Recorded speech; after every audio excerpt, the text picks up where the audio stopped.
ये बात आप जरूर स्वीकार करें कि सोते समय आपको बहुत सावधान रहना है। और प्रायः गलती सोते समय करते हैं उपासक की, कोई प्रपंच की बात याद करते हुए या मोबाइल देखते हुए या कोई गंदी चेष्टाओं का आपकी रात बेकार चली जाएगी। अगर गंदी चेष्टा हो गई तो सुबह भी बेकार हो जाएगी, दिन भी बेकार हो जाएगा, निरुत्साहित हो जाओगे। सोते समय आपको समय नहीं देना व्यर्थ चिंतन का। उसी समय विषय चिंतन होता है, उसी समय विषय भोग की आकांक्षा जागृत होती, उसी समय विषय देखने की इच्छा होती। मोबाइल है तो जिस समय आप अपनी शैया पर जाएं स्विच ऑफ कर दें। उसमें मैसेज घंटी आने का कोई भी रास्ता मत रखें। मान लीजिए आप उपासक हैं भगवत प्राप्ति के, 30-35 वर्ष ये नहीं था तो सब मर नहीं गए थे। और बोले इमरजेंसी, जब इसकी 30-35 वर्ष से पहले इसकी कोई रचना नहीं थी, मुझे लगता है, क्योंकि 30-35 वर्ष में ही इसका विस्तार देखा है।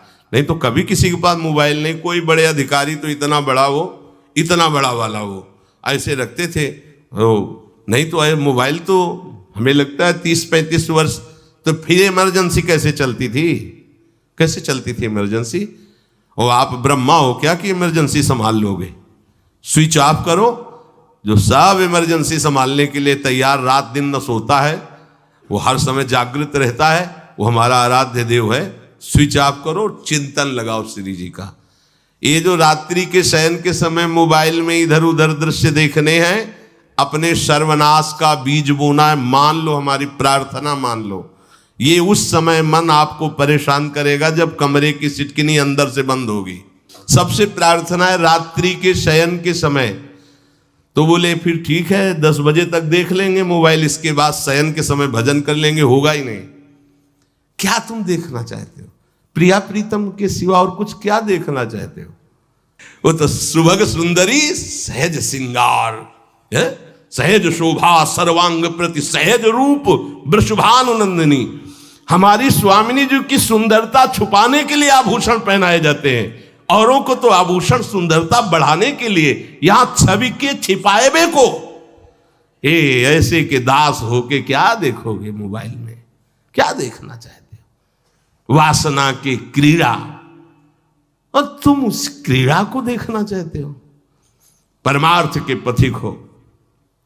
देखना है तो प्रभु को देखने की वृत्ति रखो, अन्यथा मूंद लो आंखें। प्यारे, महान फल प्राप्त करोगे।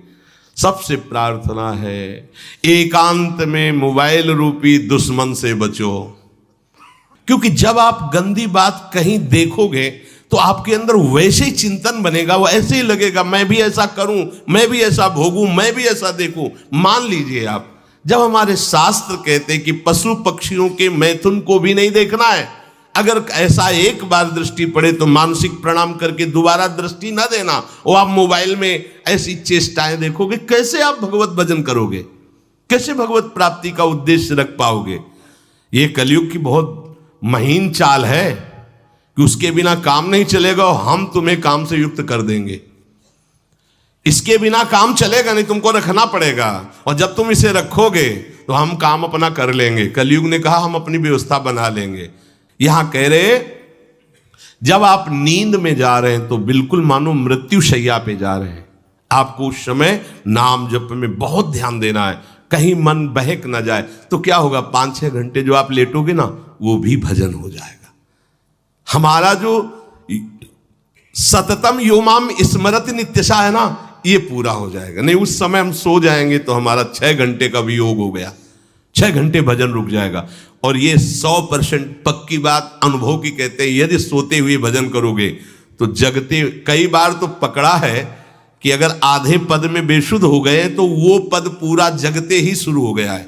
मतलब बीच में स्थिति भागवती की रही। जैसे बेहोश करते समय हमने कहा था जब ऑपरेशन के हमें बता देना, तो उनका बाबा अब इंजेक्शन लगाने वाले हैं तो वो 1 मिनट हमें केवल दीजिए, अपनी चित्तवृत्ति। तो जब होश आया तो वही पहले चिंतन चल रहा था, वही चिंतन। जैसे सोने के समय हम बेहोश हुए तो जगने के समय वही चिंतन, ऐसे ही इंजेक्शन से जब बेहोश हुए और जब होश आया तो वही चिंतन चल। बहुत बड़ा चमत्कार अभ्यास का है। नींद खुले तब से लेकर गाढ़ नींद आने तक स्मरण